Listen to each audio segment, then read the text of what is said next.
nome do Pai, e do Filho, e do Espírito Santo. Amém.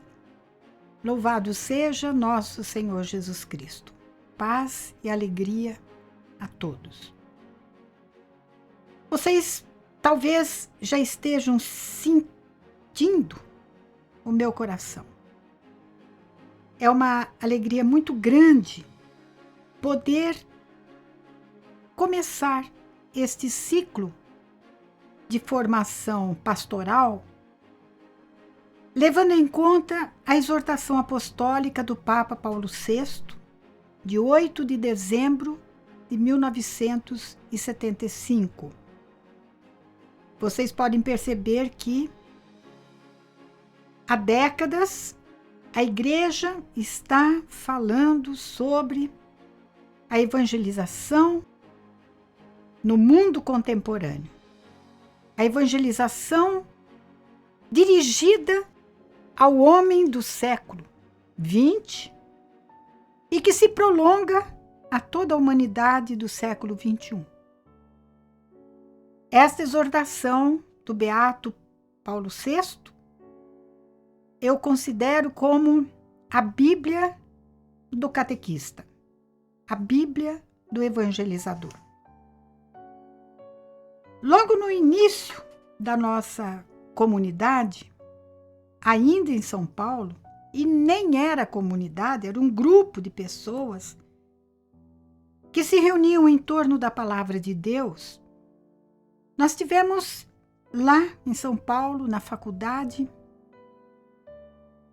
a presença de um grande evangelizador no Brasil, o Devete, de Curitiba. Um homem extraordinário, um apaixonado por Jesus, pela palavra de Deus. E foi ele que me introduziu e nos introduziu no conhecimento deste documento abençoado. Desde então, eu me inspiro e me lembro muito frequentemente das coisas que este documento passou para mim.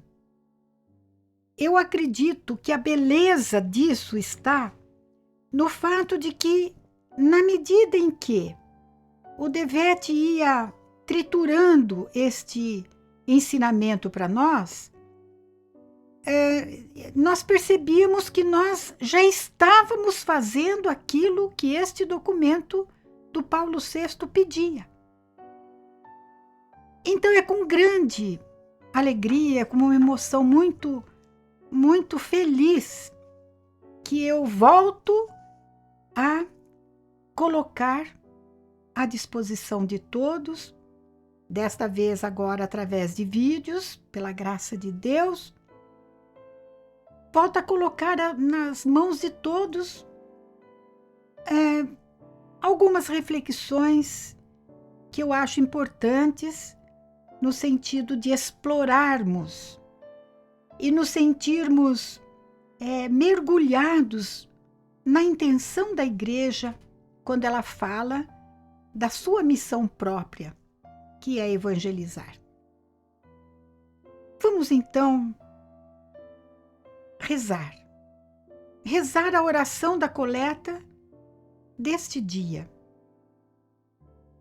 Estou gravando este vídeo no dia 25 de fevereiro de 2016. E neste dia a Igreja nos ensina a rezar assim: ó Deus, que amais e restaurais a inocência, orientai para vós os corações dos vossos filhos e filhas, para que, renovados pelo vosso Espírito, sejamos firmes na fé e eficientes nas obras.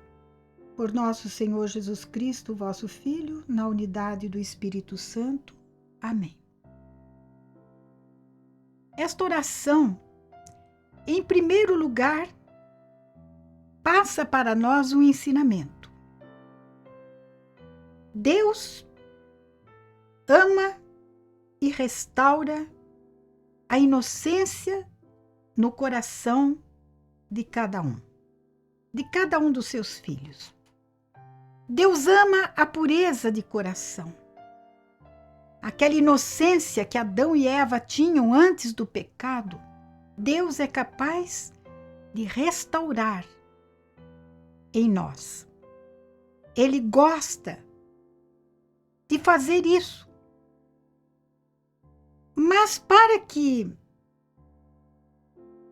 Deus tenha liberdade, Ele tem liberdade, Ele é a liberdade, mas Ele não quer agir sem o nosso consentimento.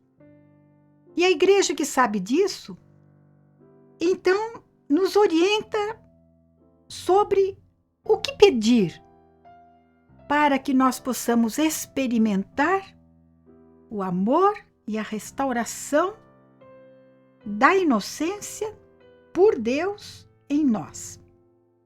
A igreja nos ensina a pedir.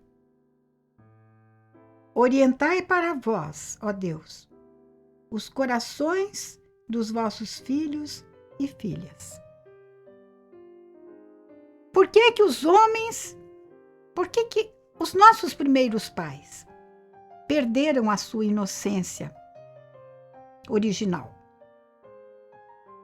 Porque eles quiseram sair da orientação de Deus. Eles quiseram estabelecer para eles a sua própria maneira de conduzir a sua vida. E por isso, nós herdamos dos nossos primeiros pais esta desorientação interior. Nós também experimentamos, nós também nos sentimos tantas vezes atraídos para fora dos caminhos de Deus. E por isso nós precisamos pedir ao Senhor: orientai para vós o meu coração. Orientai para vós, Senhor, o coração daqueles a quem a nossa missão, a nossa palavra, o nosso ensinamento, a nossa catequese vai se dirigir. Mas, já disse algumas vezes, quando Deus tem um projeto, quando Ele quer fazer uma obra em pessoas ou num grupo de pessoas, Deus tem sempre um porquê. Deus tem sempre um para quê. E hoje, esta oração proposta pela igreja nos explica para que nós pedimos a Deus que oriente o nosso coração para Ele, para que, renovados pelo Espírito Santo, sejamos firmes na fé e eficientes nas obras. Renovados pelo Espírito Santo. Não vou me cansar de dizer a vocês que sem o Espírito Santo não há santo que consiga servir de instrumento nas mãos de Deus. Portanto, Deus nos quer restaurados na inocência, Deus nos quer com o coração voltado para Ele, para que o Espírito Santo, que nos renova, nos torne firmes na fé e eficientes nas obras. Firmeza e eficiência. Hoje, nós estamos diante de uma sociedade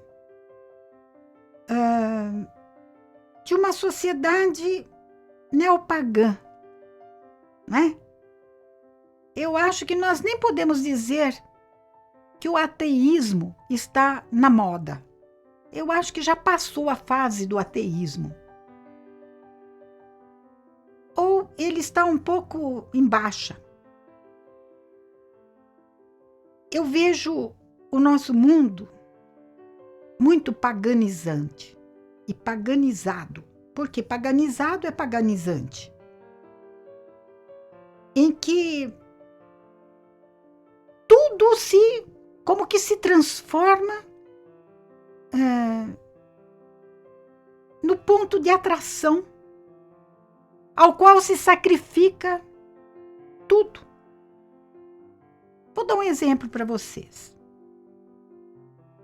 É um exemplo que eu trago aqui, mas que vocês vão concordar comigo. Vocês já prestaram atenção quando saem na rua? A quantidade de pessoas, e não é só jovens não, que estão lá nos seus smartphones, com foninho no ouvido, não estão nem aí para dizer pelo menos para as pessoas que cruzam com eles, bom dia, boa tarde, boa noite, um sorriso. Você vai viajar numa rodoviária, você vai estar num saguão de aeroporto, e o que você vê? Pessoas que não se falam mais, não puxam conversa uma com a outra. Estão todas, cada uma, centralizando a sua atenção, seu coração, seu interesse no... mas é comunicação. Nós não podemos desprezar a tecnologia, afinal de contas eu estou conversando com alguém que está lá não sei aonde, e aquela pessoa que está do seu lado, puxa a conversa com ela. Eu faço isso. Sento no avião, na minha poltrona do avião, estou lá esperando o meu voo, eu puxo conversa. E sempre saio enriquecida. Não é mais assim. Então, nós precisamos perceber que a nossa missão da igreja, e de um modo mais especial, a missão da nossa comunidade, é para resgatar, se é que já existiu, resgatar aqueles princípios de fé que as pessoas receberam, pelo menos se receberam, para fazer uma primeira comunhão. Os rudimentos da fé. Mas para isso, eu, catequista, eu, pregadora do Evangelho, você, precisamos perceber se a minha fé, a nossa fé, é uma fé profunda e sólida. Uma fé abrangente. Uma fé que faz a diferença na vida pessoal nossa e atinja, colabore para que valores evangélicos, que não precisa ter citação bíblica para isso, não, valores evangélicos, comece a contaminar um pouco este mundo que Jesus chamou lá no tempo dele. Imagine se fosse hoje, o que ele diria? Esta geração má e perversa, incrédula. Vou dar um exemplo. Fui no Shopping Del Rey, cheguei num quiosque e falei assim para aquela senhora, você tem uma argolinha para pôr um pouquinho aqui, um acréscimo aqui na pulseira do meu relógio? Eu vou ver com a senhora, eu vou ver para a senhora. Foi lá, mexeu na gaveta do relojoeiro. O relojoeiro é alguém que ela terceirizou para ficar lá no quiosque dela, atendendo quem precisasse de conserto de relógio, alguma coisa assim. E o relojoeiro não estava lá. Então ela disse assim, olha, a senhora, o relojoeiro vai chegar daqui a pouco. A senhora vai dizer para ele que a senhora precisa de uma argolinha aí, mas o que ela propôs para mim era uma mentira. Eu não me lembro direito para contar aqui para vocês, mas era uma mentira. A senhora diga isso. Eu falei, não acredito que você está falando para eu mentir. Ela falou assim, desculpa, é verdade, a gente não pode mentir mesmo, né? Eu falei, não pode não. Sabe por quê? Porque depois nós perdemos a moral para dizer para o outro ser verdadeiro. Se nessa coisinha pequenininha aqui, nós já falamos uma mentirinha, quem não é fiel no pouco, vai ser fiel no grande. Não é isso que Jesus falou? Então nós precisamos sim. E por que eu tomei essa atitude? Porque eu sou melhor do que ela? Certamente não. Melhor do que qualquer pessoa? Não. Mas eu tenho convicções, gente. Eu tenho convicção de fé. Eu fiz uma opção para tornar cada dia a minha fé mais sólida, mais convicta. Eu quero aderir a Jesus cada vez mais. E é isso que torna as nossas obras eficientes, produtivas. Então, se não existe solidez na fé, firmeza na fé, como é que nós queremos que as nossas obras deem frutos? Se a nossa igreja, nossas paróquias, a nossa comunidade, as novas comunidades não se preocupam em formar a consciência, em formar convicções de fé no coração das pessoas, como é que nós queremos fazer diferença neste mundo? Não dá. Mas isso tudo nós fazemos por Jesus Cristo, Filho de Deus, na unidade do Espírito Santo. Amém. Quando eu comecei a preparar esta formação pastoral, me veio à mão a palavra de Isaías, capítulo 55. Quando a gente fala Isaías 55, eu sei que vocês já sabem, é aquela palavra, meus pensamentos não são os vossos pensamentos, mas não é esse versículo que me tocou hoje. Foi exatamente o versículo 6, que diz assim: procurai o Senhor enquanto é possível encontrá-lo. Chamai por ele agora que está perto. Esta exortação que Deus faz através de Isaías, procurai o Senhor enquanto é possível encontrá-lo. Chamai por ele agora que ele está perto. Eu acho de uma oportunidade muito grande esta palavra, quando destaca aqui, enquanto é possível. Porque pode ser que nós cheguemos a um tempo em que não será mais possível encontrar o Senhor. Muitos já estão nesse esquema. Não dão conta de sair da teia na qual se envolveram no mundo. E só uma graça muito especial do Senhor. A nossa obra evangelizadora produz fruto. Nessas pessoas que estão à margem do caminho, que se entulharam de pedras no seu coração, que estão enrolados no espinheiro e a palavra de Deus não consegue penetrar, não consegue criar raiz. Está muito difícil, mas não é impossível.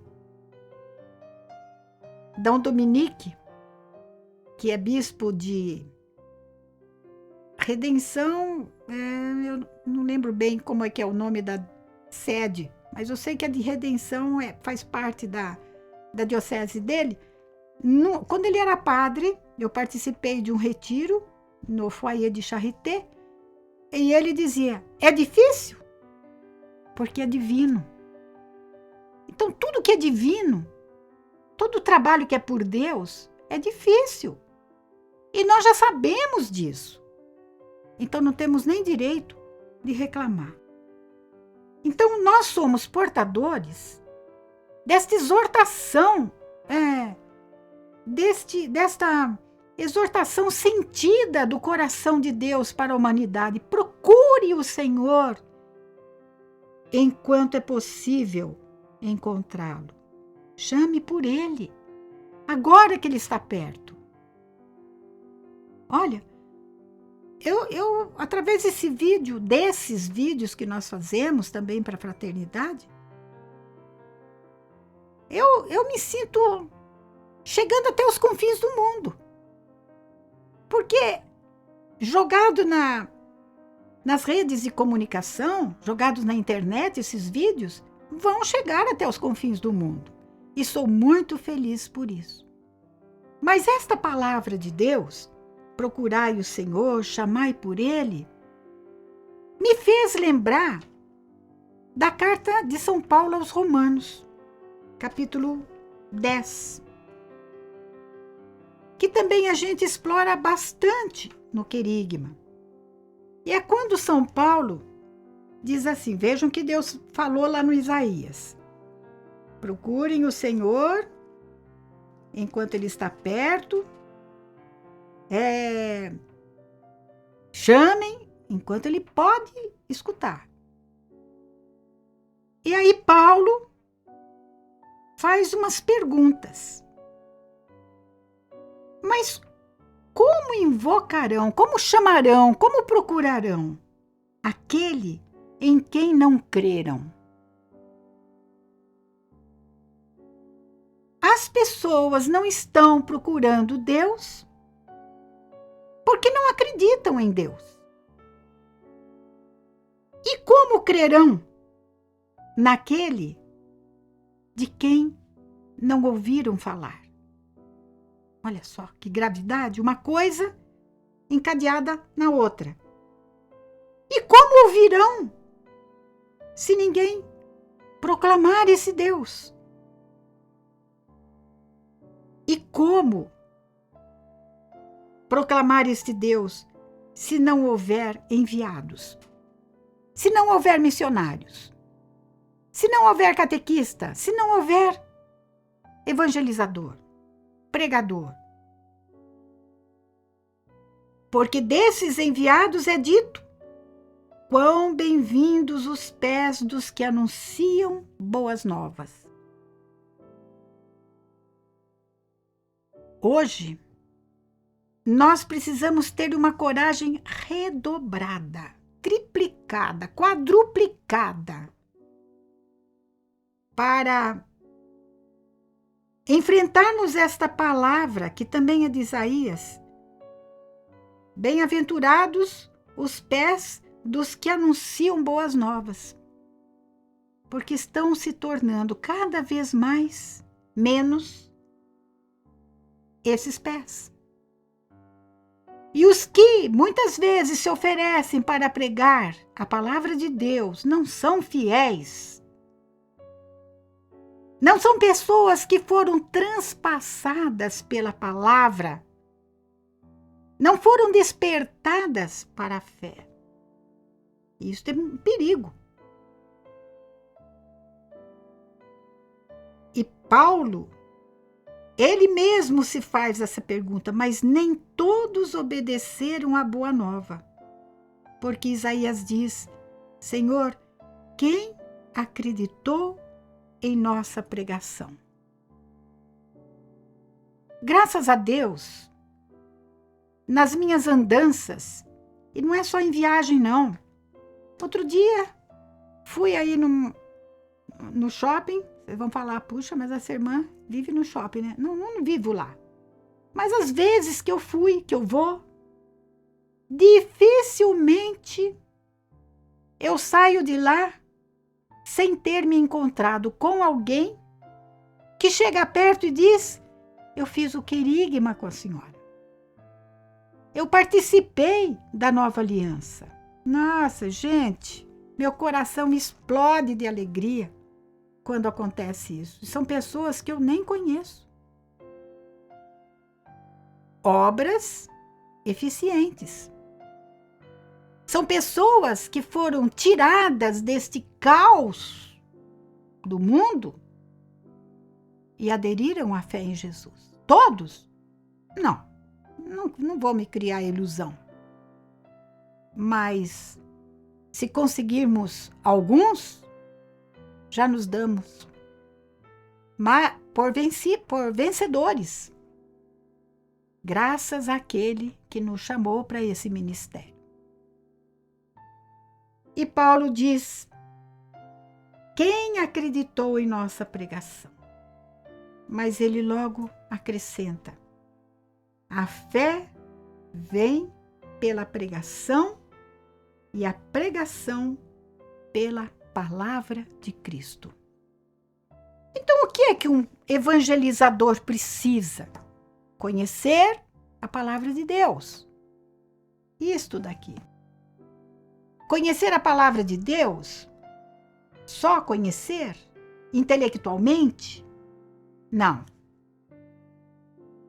Muitas vezes, o conhecimento intelectualizado da Bíblia se torna uma pregação árida, que não interessa para ninguém, não muda a vida de ninguém. Antes é necessário que o evangelizador, o catequista, o pregador tenha intimidade com Deus, com este Deus da Sagrada Escritura que fala comigo. A Sagrada Escritura é Jesus Cristo. A palavra escrita, falada do Pai, ele é o verbo do Pai, é Jesus. Meu Deus. Qual é o fundamento da nossa pregação? Qual é o fundamento da nossa catequese? A palavra de Deus. Eu vou dar um testemunho para vocês que enche meu coração de alegria. E dou com muita simplicidade, sem medo nenhum de estar sendo bajuladora de mim mesma. De jeito nenhum. Logo que eu fiz, Deus me deu a graça de fazer a experiência do batismo no Espírito Santo. Eu fiquei tão empolgada e fui preparada para essa experiência de Pentecostes pela palavra de Deus. E eu recebi uma graça tão grande, uma paixão tão grande pela palavra do Senhor, que ela se tornou a minha segunda natureza. A minha segunda natureza. E isto foi muito importante para mim, muito importante. É um dom que eu não quero perder nunca. O dom de Deus é dom, mas eu preciso cultivar. E, infelizmente, a gente vê muito mais fundamentação para pregação fora disso do que aqui.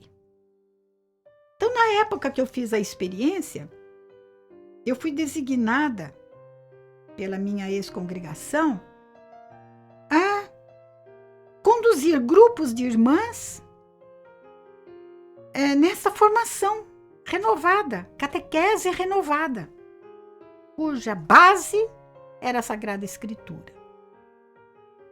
Aí, vocês sabem, quando uma pessoa é tocada pelo Espírito Santo, ela ousa fazer proposta que sabe que vai encontrar barreiras.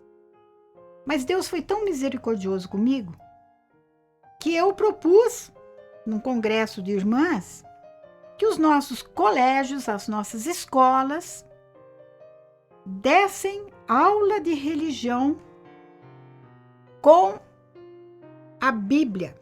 Ponto de partida, a Bíblia. Alunos, professores e religiosas. Algumas se sentiram fora do ar. Sentiram que eu tinha puxado o tapete. Não é só religiosa, leigos também. Mas como? Nós não vamos dar catequese, mas... Não, vamos sim dar uma catequese, mas uma catequese fundamentada aqui, na palavra de Deus. Levar as nossas crianças, os nossos jovens, a fazerem a experiência de um Deus que fala, a experiência da escuta de Deus. É Ele que transforma, é Ele que, como disse agora, restaura a nossa inocência. É Ele que nos dá firmeza na fé. É Ele que nos faz sermos eficientes naquilo que nós fazemos. Graças a Deus, a imensa maioria das irmãs aceitaram. E eu vou contar para vocês só um fato, que atesta o que eu estou dizendo. Um dia eu visitei uma casa religiosa, nossa, e uma irmã veio me procurar e disse assim: Ângela, você acredita que é tão importante esta catequese renovada pela palavra de Deus, que as nossas conversas das irmãs, na hora do cafezinho, no intervalo das aulas, as nossas conversas mudaram. Antes a gente conversava, às vezes saía até briga, por causa de aluno que fez isso, de professor que fez aquilo, de você que não sei o que lá, era bate-boca. E agora, na hora que as irmãs se encontram, qual é o tom da conversa? É o que cada uma, na hora da sua oração pessoal, escutou de Deus. Partilha da experiência de Deus na palavra. Gente, como é que eu não vou ser feliz? Eu sou feliz, graças a Deus, por tudo isso que Deus me concedeu. Mas, eu disse no início, que nós estamos abrindo com este vídeo uma formação pastoral sobre a exortação apostólica do Beato Paulo VI, a evangelização no mundo contemporâneo. Eu sinto a necessidade de fazer vocês entenderem qual é a finalidade específica de cada etapa de formação própria da nossa comunidade. Nós temos 3 etapas. A primeira etapa é o querigma, a segunda etapa é a catequese e a terceira etapa é a pastoral, que se revezam ano após ano. Há 32 anos estamos fazendo esse rodízio de formação permanente. Em poucas palavras, eu quero esclarecer, iluminar, quem sabe Deus vai fazer com que nós compreendamos bem. Em que consiste o querigma?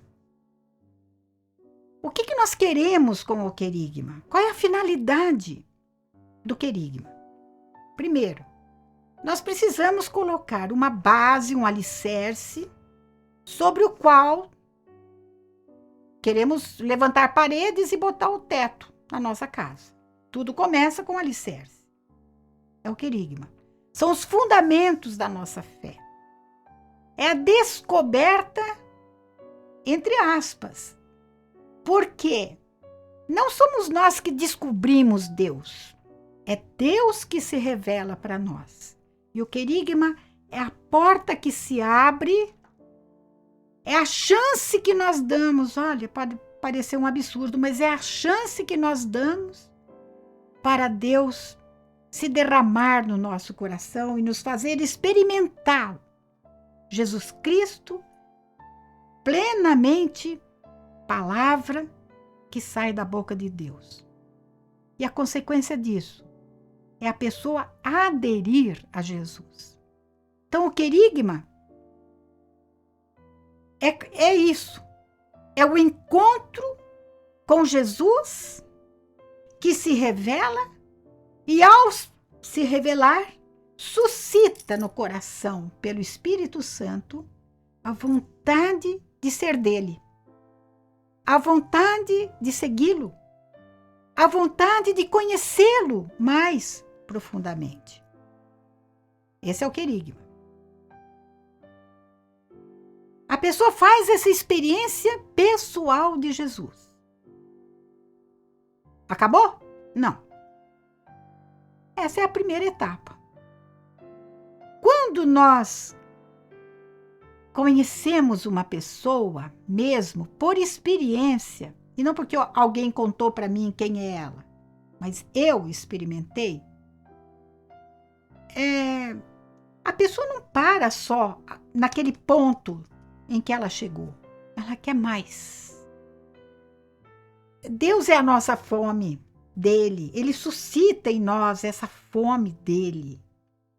Quem realmente se deixou evangelizar. E esse segundo passo, essa segunda etapa, que se chama catequese, é a descoberta da igreja. É a descoberta do corpo de Cristo. Então, nós tivemos uma experiência, um contato com Jesus, e agora nós queremos adentrar o mistério do Cristo total, a sua igreja, e aderir a ela. Aderir a Jesus, corpo místico, igreja. Conhecer e comungar a sua doutrina, os seus ensinamentos. É a catequese. Mas as pessoas que adentraram o coração de Jesus, que adentraram o coração da igreja, precisam sair pelo mundo, cumprir aquilo que Jesus falou: ide, evangelizai, fazei discípulos meus todas as criaturas. Vão até os confins do mundo, eu estarei com vocês. A pessoa apaixonada por Jesus e pela sua igreja quer servir. Servir Deus aos irmãos. Servir Deus aos irmãos é o maior serviço que nós possamos fazer à sociedade, ao homem de hoje, ao mundo contemporâneo.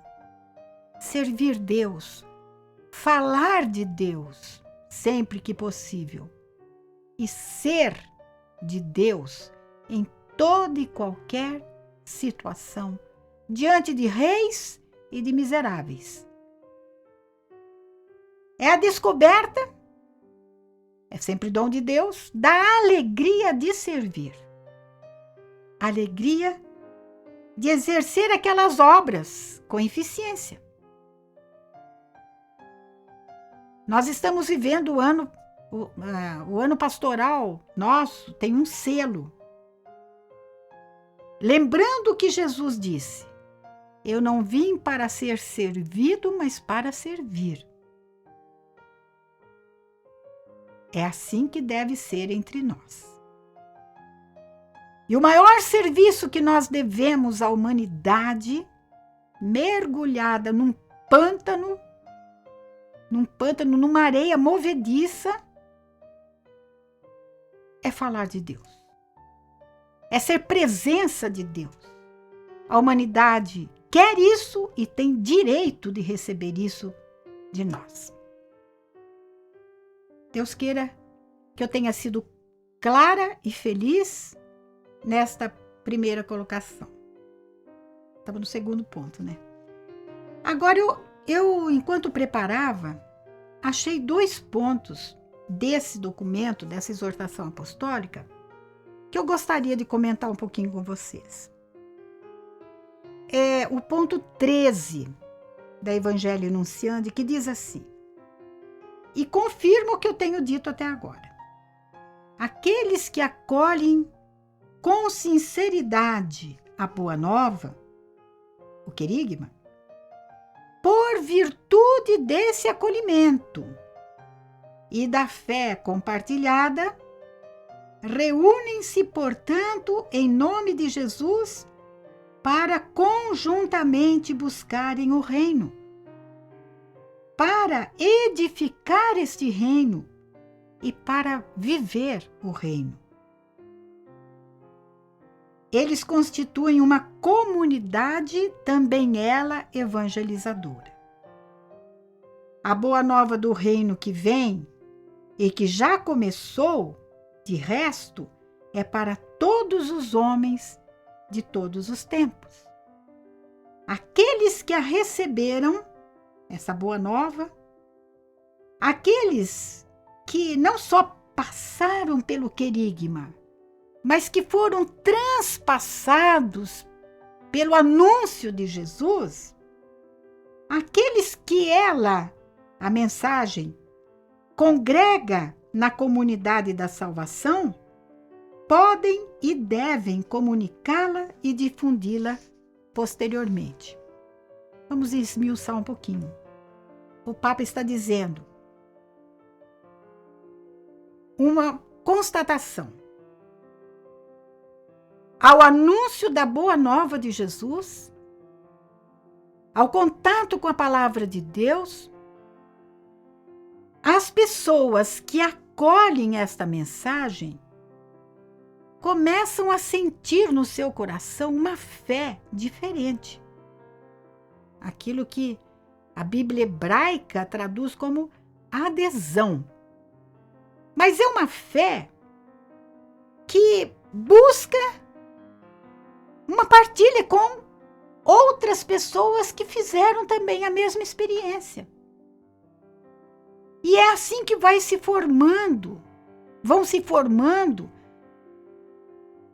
as pequenas comunidades ou grandes comunidades, formadas de pessoas que fizeram igual experiência de fé e sentem necessidade de compartilhar esta fé.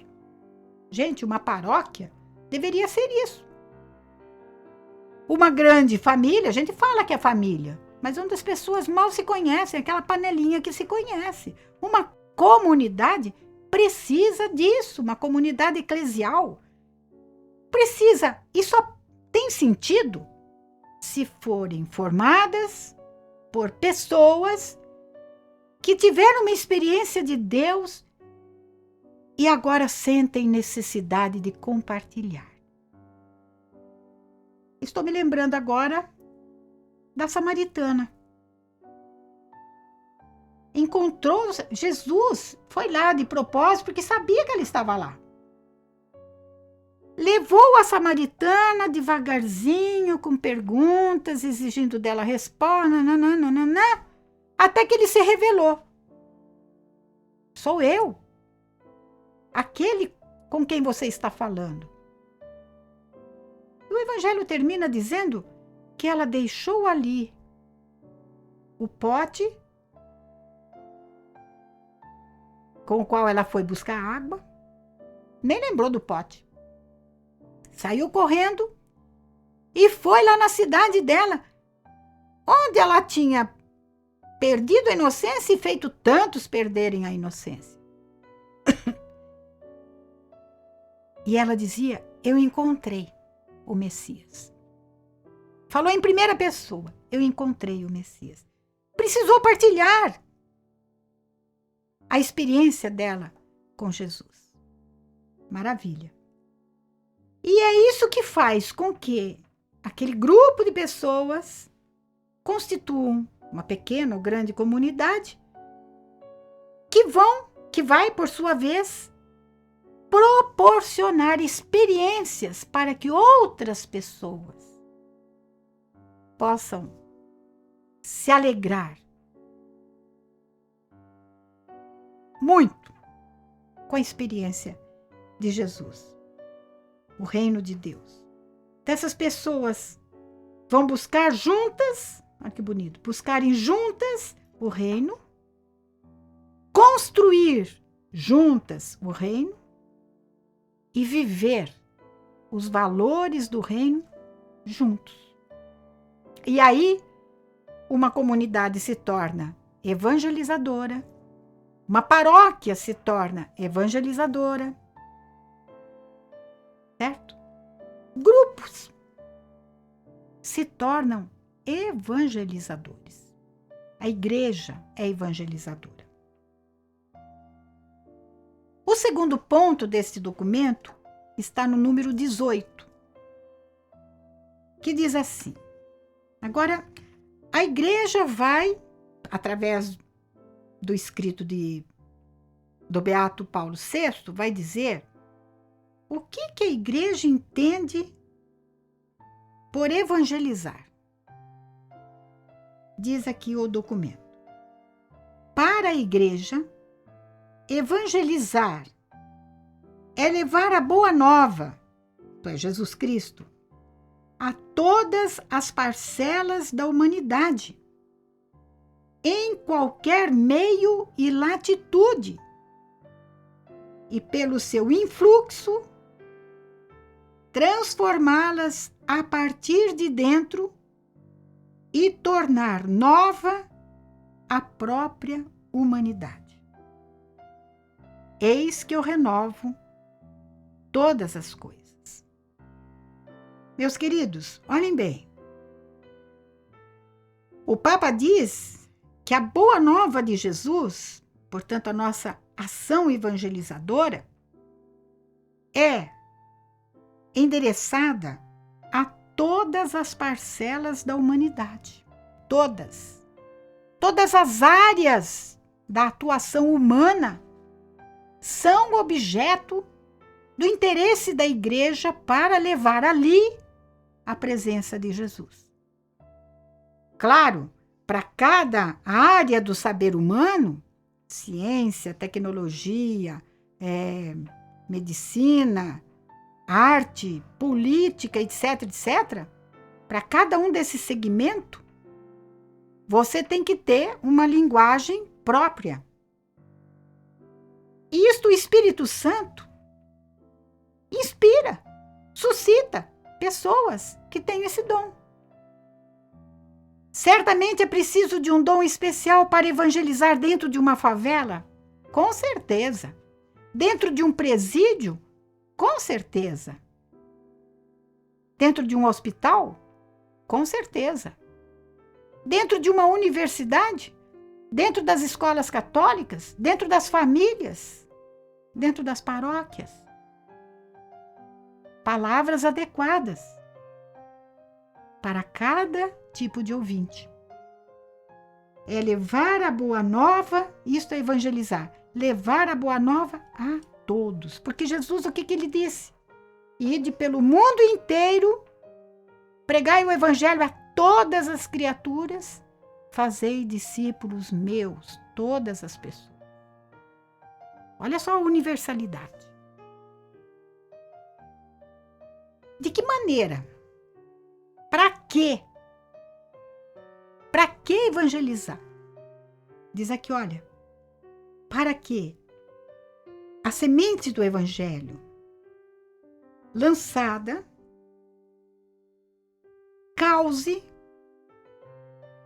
a renovação da humanidade por dentro. E aqui eu quero explorar apenas para citar, né? Porque senão nós vamos ficar aqui até não sei quando. Mas tem uma palavra aqui no livro do Apocalipse, capítulo 21, versículo 5, que diz assim, Apocalipse 21, 5.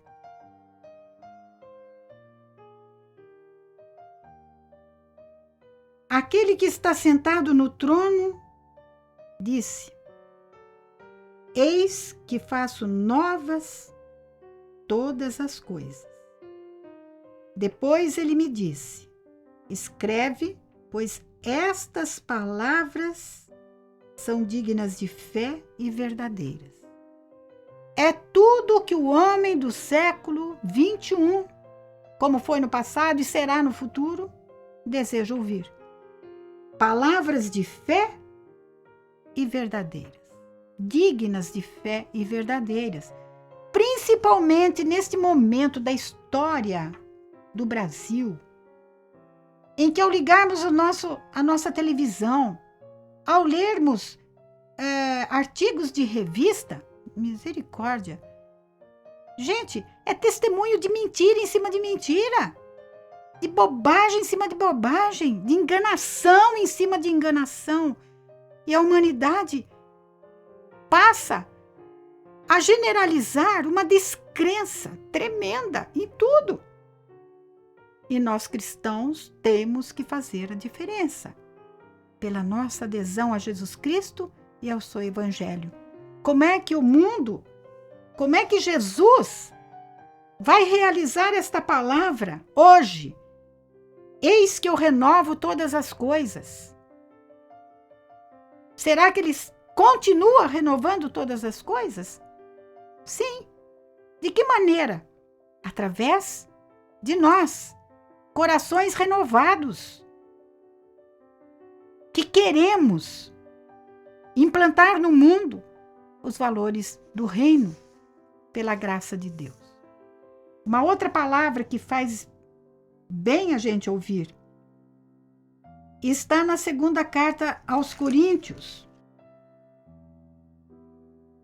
A Bíblia está toda bonitinha, enfeitadinha. Segunda carta aos Coríntios, capítulo 5, versículo 17. Paulo diz assim: se alguém está em Cristo, é criatura nova. O que era antigo passou. Agora, tudo é novo. Quem não quer uma sociedade nova? Quem não quer um mundo novo? Nós estamos acabando com o nosso planeta. Por quê? Porque os homens perderam o contato com Deus, com o Criador. Se fizeram criadores e subjugaram as criaturas. Se apoderaram das criaturas, como se eles fossem deuses. E Paulo nos lembra que só quem está em Cristo é criatura nova e pode colaborar para que essa palavra de Jesus possa ser atualizada hoje.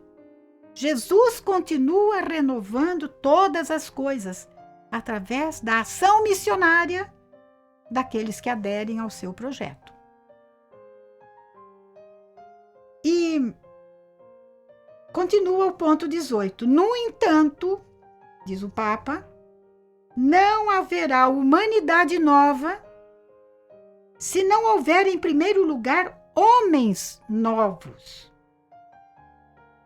E como é que se faz homens novos? Pela novidade do batismo. O anúncio de Jesus tem que levar as pessoas que ainda não foram batizadas, os pagãos, a pedirem o batismo.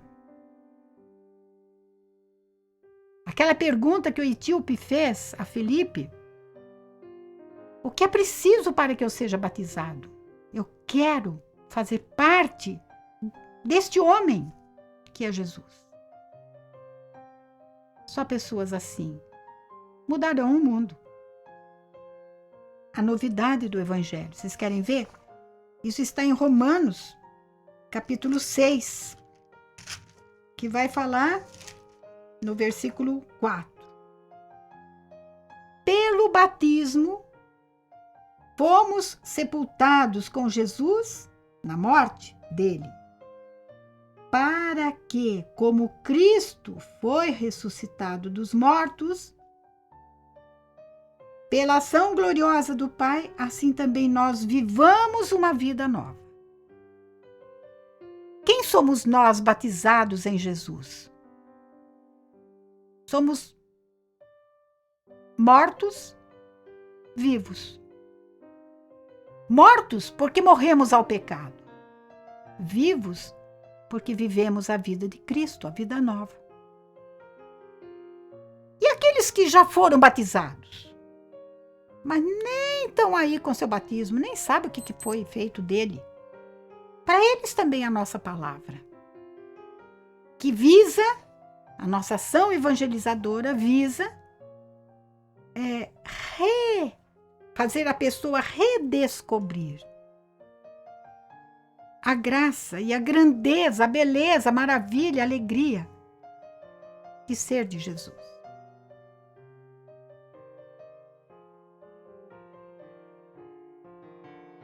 Continua o Papa no ponto 18, como se fosse agora concluir. A finalidade da evangelização, portanto, é precisamente esta mudança interior. Uma pessoa pode fazer 500 mil encontros querigmáticos e não receber e não se abrir absolutamente para uma experiência de Deus. Deus quer, mas ela se fecha, se tranca e não muda nada. Quantas pessoas você já encontrou que dizem: encontrei Jesus, e dali a pouco você vê que leva uma vida totalmente transtornada? O que prova a presença de uma fé verdadeira, sincera, é a mudança interior, é a conversão.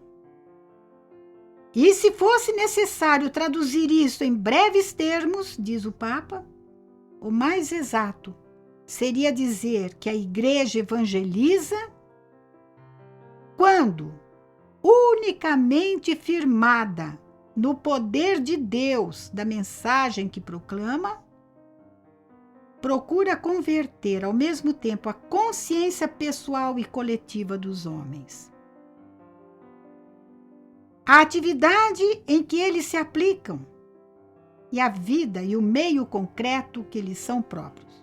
Traduzindo, a Igreja só pode dizer que ela evangelizou, que ela evangeliza, se a pessoa que recebeu o anúncio, na sua consciência pessoal, sofre uma transformação. Mas não é só consciência pessoal, não.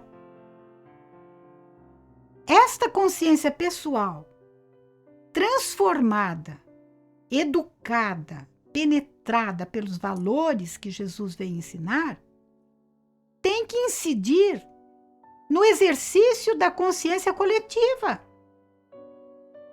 Exemplo, nós estamos em plena peste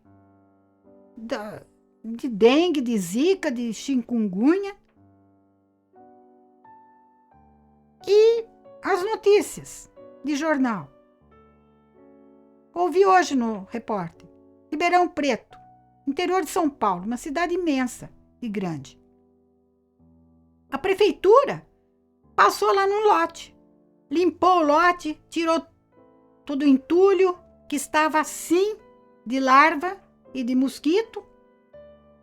Na semana seguinte, o lixo estava lá de novo.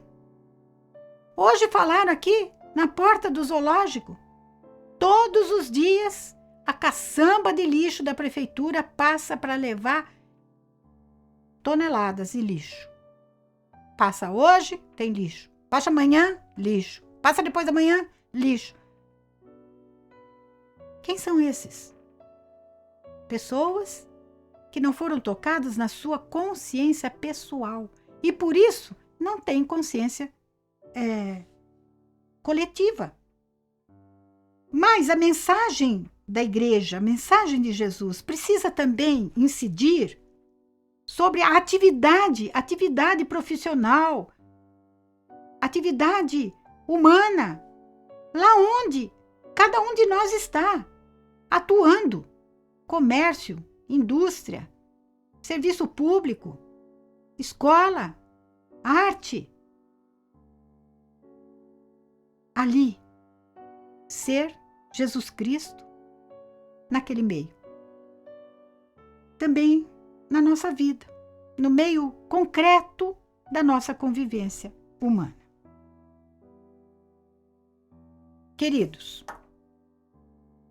bem resumidamente, para terminar, a bula do Papa Francisco sobre o rosto da misericórdia, no ponto 25, eu destaco 2 pontos. O Papa diz: neste jubileu, deixemo-nos surpreender por Deus. Cada um. Mas para que aquele que não fez experiência de Deus, eu tenho que ser instrumento para que ele se abra a esta surpresa de Deus. Levar os outros também a esse Deus desconhecido. A que este Deus desconhecido o surpreenda. Eu sou instrumento desse ato de misericórdia. Segundo ponto. A igreja sabe que a sua missão primeira, sobretudo numa época como a nossa, cheia de grandes esperanças e fortes contradições, a igreja sabe que a sua missão primeira é a de introduzir a todos no grande mistério da misericórdia de Deus, contemplando o rosto de Cristo. A igreja é chamada, em primeiro lugar, a ser verdadeira testemunha da misericórdia, professando-a e vivendo-a como centro da revelação de Jesus.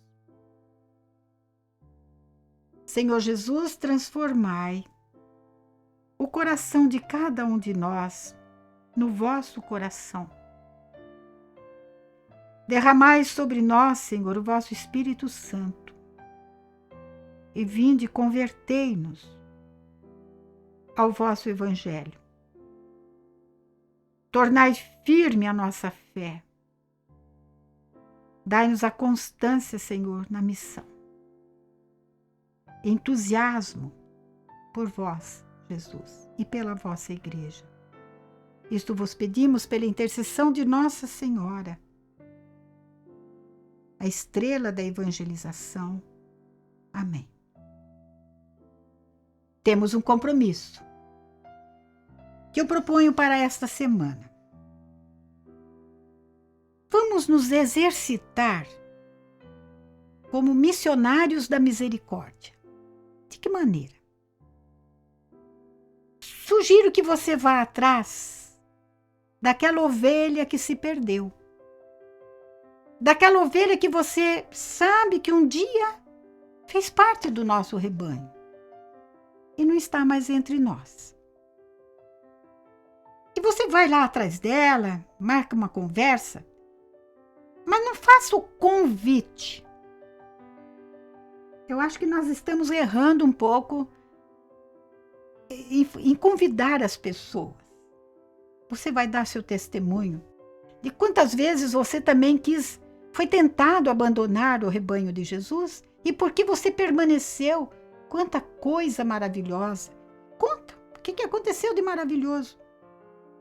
E aí você vai convidá-la, sim, depois do seu testemunho, a encontrar de novo o caminho para a casa paterna.